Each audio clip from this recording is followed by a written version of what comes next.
Okay, Paul again here from EMD Automotive. This is the actual steering lock for the actual Audi Q7 that I was talking about. Let's put the cover back on. This is the two bolts that you gotta take off. Alright, from the top.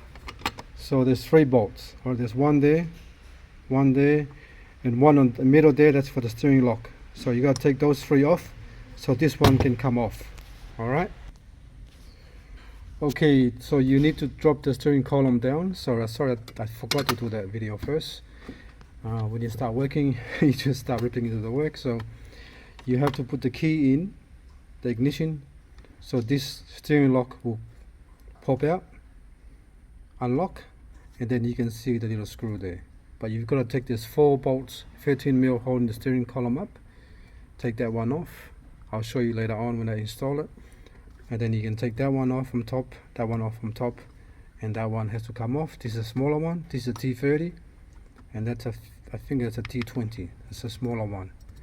All right, and that once that comes off, that whole thing comes off.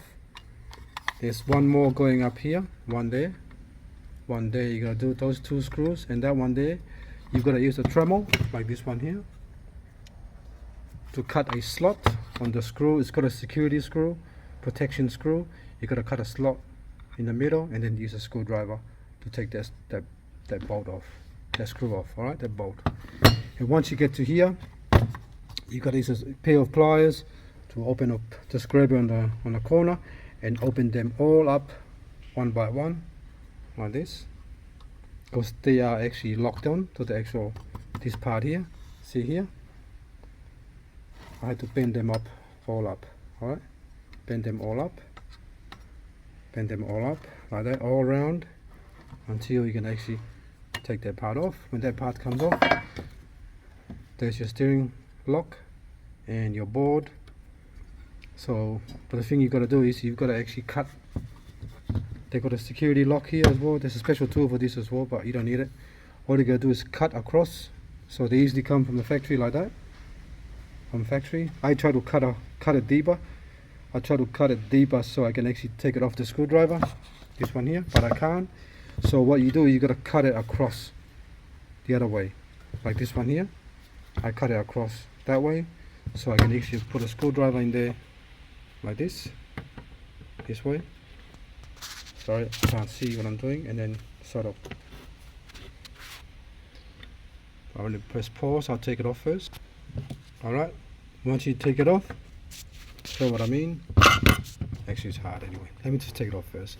Once you cut it across the opposite way using a Dremel, then you put a screwdriver and turn the screw anti-clockwise, then that bolt will come off. I'll show you in the next video. I'll show you what I mean. You got to use this Dremel like that. Just cut it like this.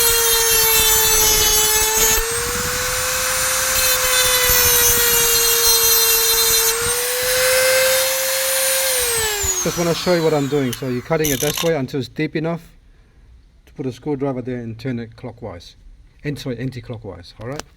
Let me cut it off now, and then I'll take both screws off, and I'll show you guys what I mean. Now I can film it now because they're loose. Before it's very tight. So just like that. Put the light on. Okay. So you can see what I mean. Just like that. Just cut the groove deep enough so you can actually take it out. Like this, see? And now they're very loose. You can just take it off your hand.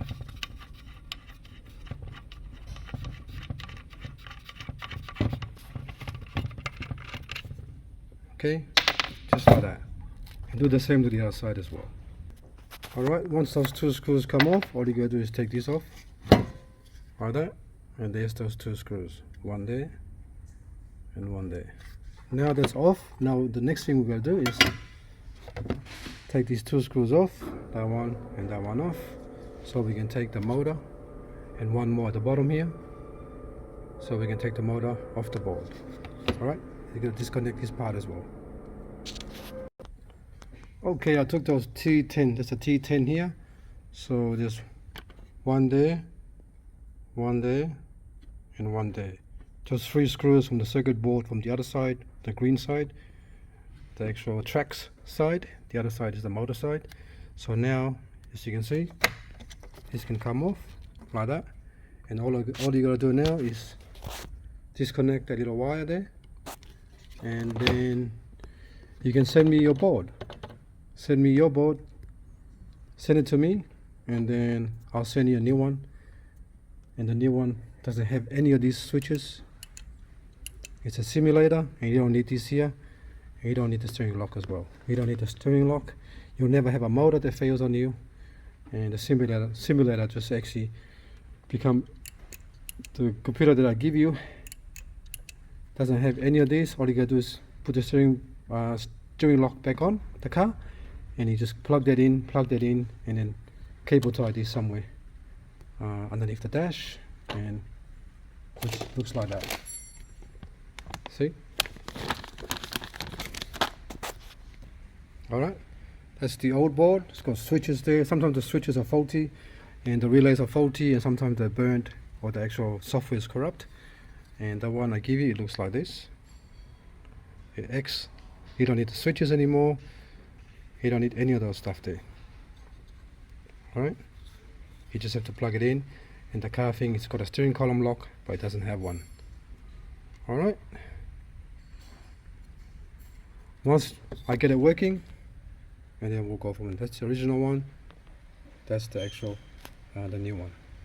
Okay, so that's how you take it apart. Send me this part here, and then I'll actually send it back to you, and then you can put it back in your car if you got this problem.